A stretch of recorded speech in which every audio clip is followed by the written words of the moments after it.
Welcome to another exciting episode of the Business of Digital podcast, featuring your hosts, Matt Siltala and Dave Rohr. Hey guys, excited to have you join Dave and I on another one of these Business of Digital podcasts. And today we are going to talk about puzzles. Well, not really puzzles, but we're going to talk about how digital marketing is a puzzle. And this was a topic that Dave had. So, hey Dave. Hello, senor. How are you today? I am good. Awesome. So I like this idea that you came up with. I'm going to let you do a little bit of the intro to it and kick us off. But I like the idea of digital so when it marketing. Doesn't work, it's my fault because it was my idea. Well, no, it's going to work just fine because I think the idea and how you put it when we were talking before recording, just how like we like this industry so much because it is a puzzle. Like there's so much of it that is unknown, or like if I do this, what's going to happen, or if I change this, what's going to happen, or the little things that we do behind the I look at it as Oz and behind the curtain, and we're doing all these things, and then all of a sudden we're ranking number one or whatever on the local pack or whatever on the zero result or whatever it might be, and it is a puzzle, and I thought that was fascinating. So anyway, I'll let you do it. Well, and this stems from, I may have watched a 30-minute video from GQ with David Copperfield last night, walking through like his biggest things his biggest shows and his biggest I saw that one about the Statue of Liberty disappear. Yeah, okay. And then also it stems from this other video YouTuber that I've started following recently, and of course, the way the algorithm works for YouTube, I watch a lot of comedians. It gives me lots of comedians. I watch a lot of Penn and Teller and magicians and stuff. That stuff comes up, and a lot of rock music or EDM stuff. So, of course, it just keeps popping that stuff up. Right. But there's a guy, and he's just outside of Ottawa or Toronto. I forget. Chris Ramsay, I think is how he said his name. He's kind of a magician, kind of an influencer, kind of somewhere in the middle. But you said he...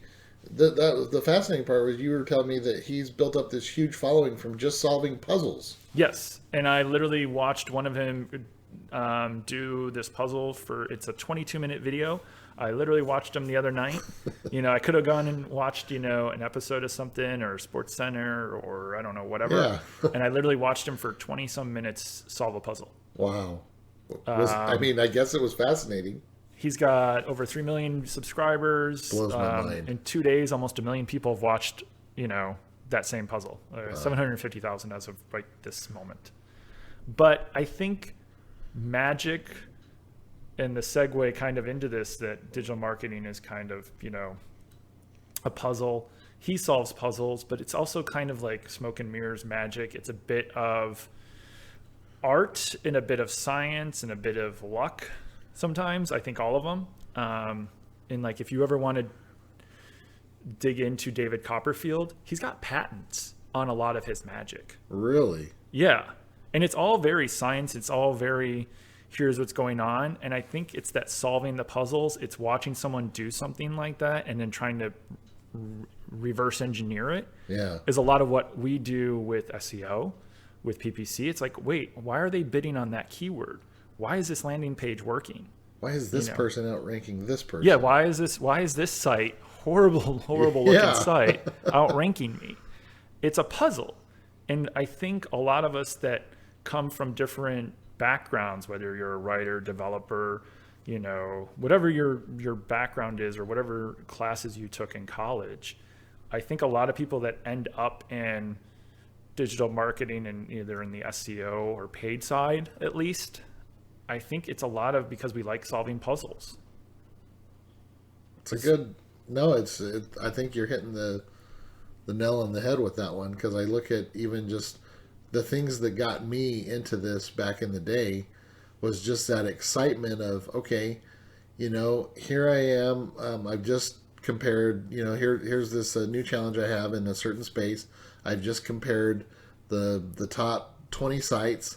I'm looking at what's making them tick, what's making them rank. How am I going to do better? What kind of content I'm going to have to create? What am I going to have to do better on the site?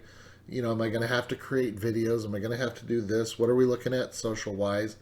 Just looking at all these elements and factor everything in, and then to be able to go and launch a new brand or launch a new business, or maybe it's an existing business, someone that's never been online before, and to take them from that position of where they were virtually unknown to putting them in the front. I mean, that is almost magic, like, giving them that first position. And that's the thing that's absolutely fascinating, or at least that got me, excited about this industry back when I first started. Now, obviously, Dave, as you know, a lot has changed. In fact, we're all talking about the BERT update as we speak. But the point is, like, that stuff was so fascinating to me back in the day, and making me want to figure that stuff out, and how I get that person to, I mean, obviously, when they get those first page rankings and they're getting better conversions and stuff like that, and they're getting sales, like, and you're growing their business, that's like why you do it. But just figuring that part out of it, and getting that ranking in that position, that was like the high. I don't know if that's making sense what I'm saying, but no, it does. It's the thrill of the hunt of either figuring out why something's working or figuring out why someone's ranking. It's that puzzle to fix it. As a developer, you like to build things. Well, here's a question for you with that, Sure. with that thinking. So, and we chatted about this a little bit, but with everything being so hard, again, I just mentioned lately. I mean, I just mentioned the BERT update and things like that, and all the different updates that happen all the time. I'm talking about how it was when I first got into it, but how do you keep interest in this long term in digital marketing, and not like burning out? Like, do we stay in this, or do we burn out, or I don't know. What are your thoughts on that? I think based on a lot of articles and people that I see talking or making career shifts, I think eventually people do burn out. I think we tend to burn out no matter what. I think just in past generations, it was tougher to find something else. Perhaps, like, if you worked at GE, or if you worked at the Ford plant, or if you worked at, whatever it was as an accountant, that's what you did. I think people now. Yeah, they don't stay at the same job for 40 years anymore. Yeah, and they don't even stay in the same industry. Yeah. And I think as we're coming up on, some of us have been in it for 20 years, some of us have been in it for 25, depending on how you look at it. Yeah. This may have been the first job, or the second, first career or second career for some people. This has been my only one. Yeah. So as you're coming up on that 15, 20 years, maybe people are getting burned out on it. I even look at it as, like, I've watched my daughter. She's worked at a theater for the last couple of years, and she's about to make a career, if you will, change.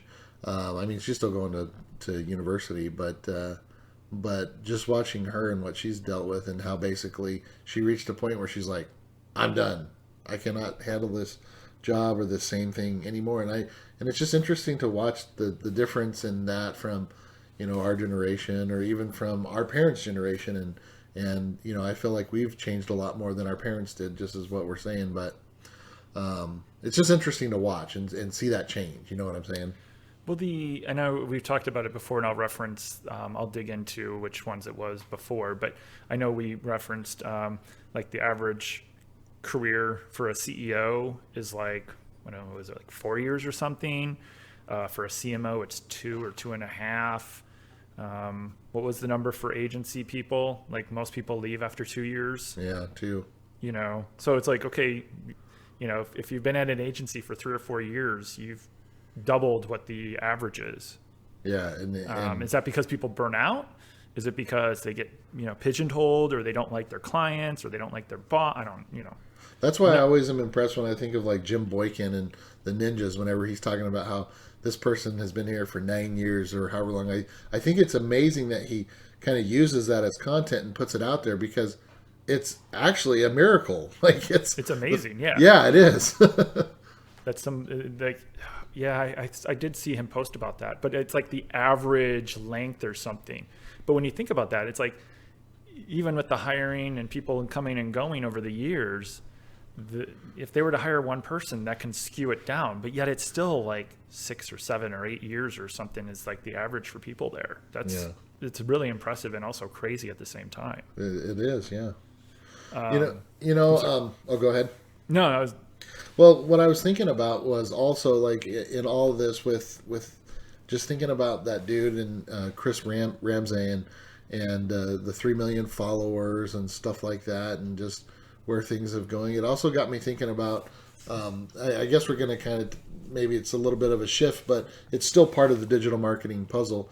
But something that a mutual friend of ours, Cameron Olthius, he tweeted out the other day. It was yesterday actually, and he said something about there was this person that had reached out to him trying to get some free gear or whatever, like an influencer, a quote unquote influencer, and so then they never heard back or whatever. He didn't do anything with him, and then they later on reached back out to him and said, "Hey, I saw some articles where some influencers were trying to use their clout and saying, hey, you give me this hotel or stay or ice cream cone or whatever it might be, and like I'll post about it, and I'll give you that influence or whatever."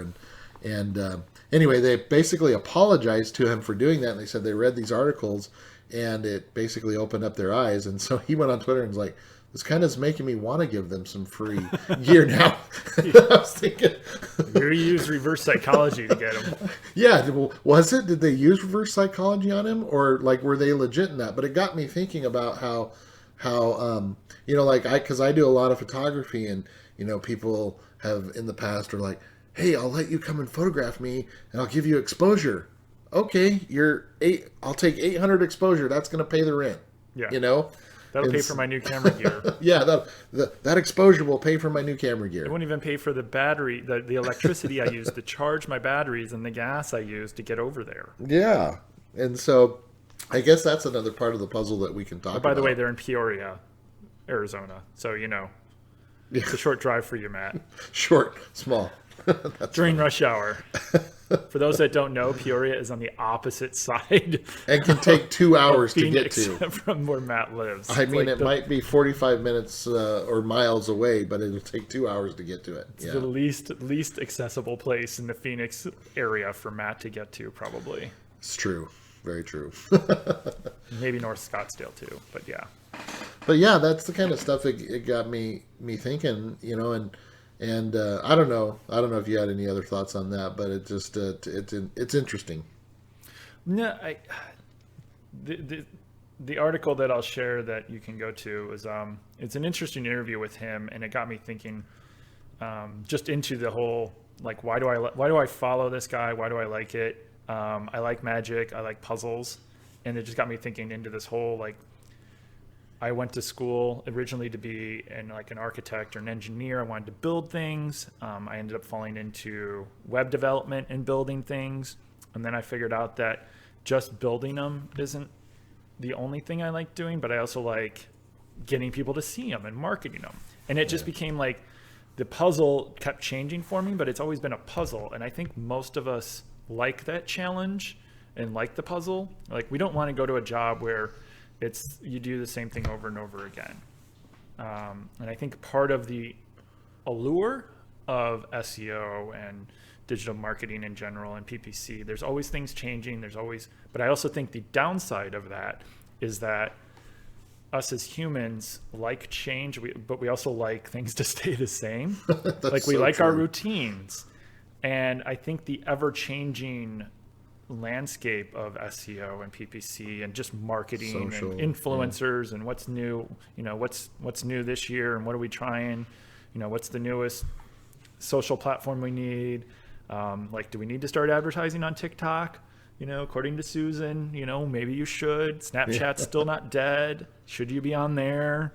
Why aren't you on Reddit yet? Why aren't you doing this? My kids are like, Dad, why aren't you on Reddit? I'm like, dude, I got a 14-year-old because your mother is. Your mother's on Reddit. Well, she is, but also, dude, I got a 14-year-old trophy. Or I've been there since before you were born, dude. Anyway. Yeah, but how active are you? Not active. Is it karma or Yeah, gold? not active at all. No Yeah, I was karma. gonna I have say. like 168 karma.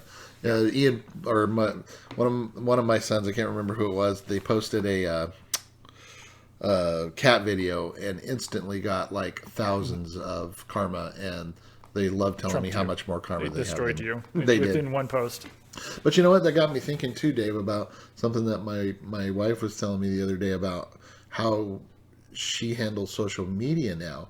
And this is also more of how it changes for people like us on our side, and how it's more of the puzzle, because as she evolves how she consumes social media, it also changes how we figure things out and how to still get stuff in front of them. Like, for example, she told me, like, I got so tired of following individuals and people and stuff. Like, on everywhere, I just don't follow that kind of stuff because there's just too much drama. I don't like it. It's not fun anymore.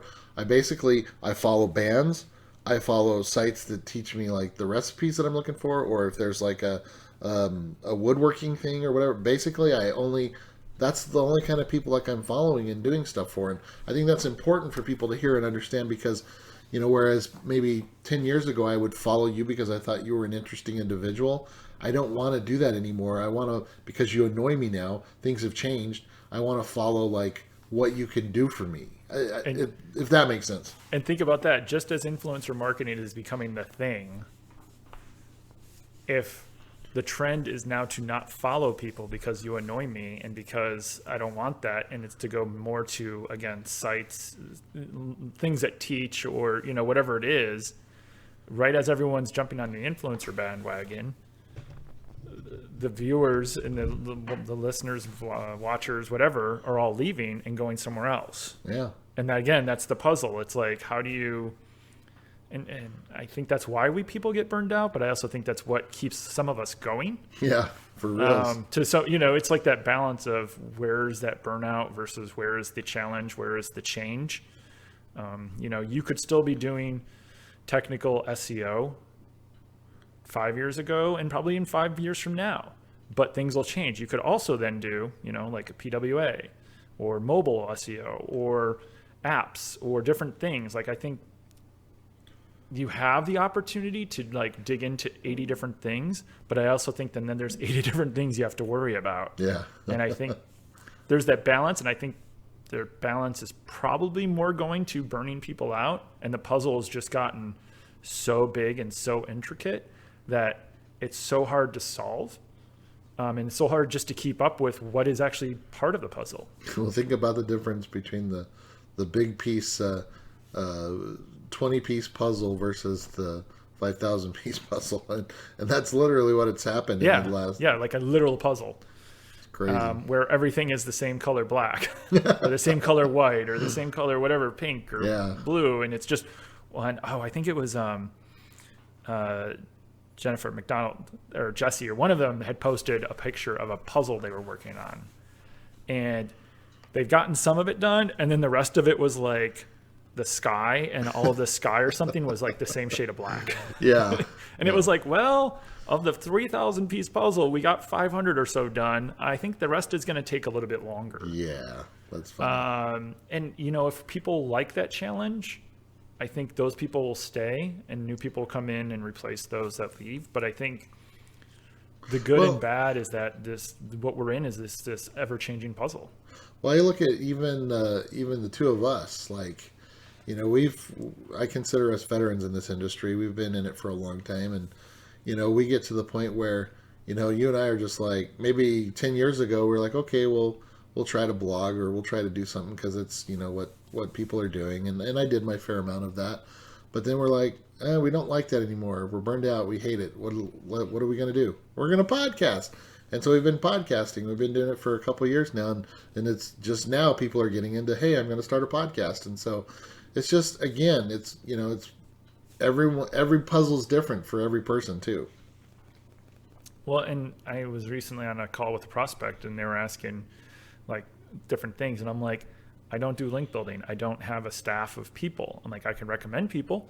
I can work with you on a content plan, but I don't do link building because I don't have full-time staff where we're doing that. Do you do Facebook and social media stuff? I'm like, yes, for my, yes, for the podcast and my own stuff. I go, but I'm not well versed enough to take on your $3,000 a month or $13,000 or $30,000 a month like budget and do it properly, honestly, because there's lots of puzzles and they all create one big puzzle. I can only manage and know enough about some of them to do it, not everything. And, I think that helps me avoid burnout because I know what I know and I also know what I don't know. And if someone comes to me, I don't try to fake it or kill myself trying to learn it. Yeah.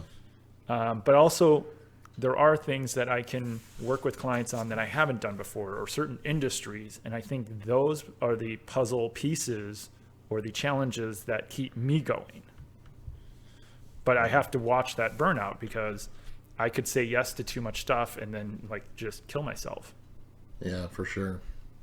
Well, it's interesting because and it can go with both sides. You could be so burned out from working at an agency, and so you start your own, and you get burned out in your own agency, and for other different reasons, and then it's just one of those things where I don't know that you're safe anywhere. Whether you're an agency owner, you start your own thing. It's we're having or a in any conversation. industry. Yeah, or any industry. Every industry is changing because taxi drivers probably thought they would never have a problem, and now Uber and Lyft. Yep.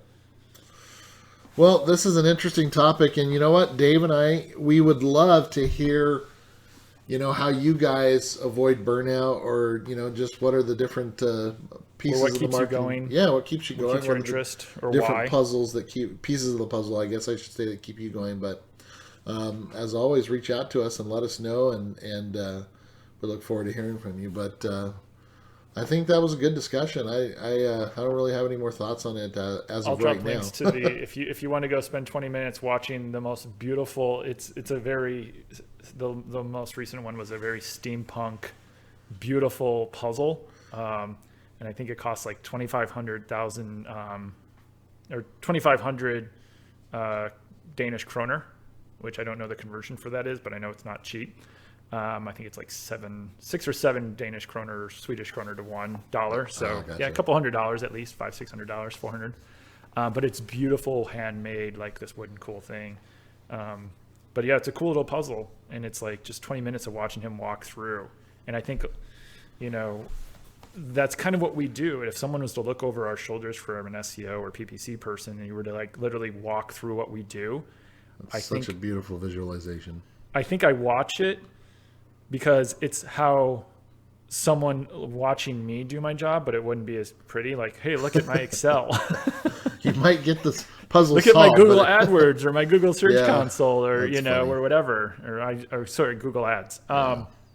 It's not the visual presentation that's pretty, but to watch him solve it, I'm like, it's kind of like watching over someone's shoulder doing what we do. And maybe that's why I like it. I don't know. Or maybe it's just kind of cool to watch, to see how it, I don't know. Yeah. No, I get it. I don't. So glad you do. It's just cool. Well, so sometimes that's all it has to be. Sometimes all it has to be 20 minutes cool, of entertainment. So there you go.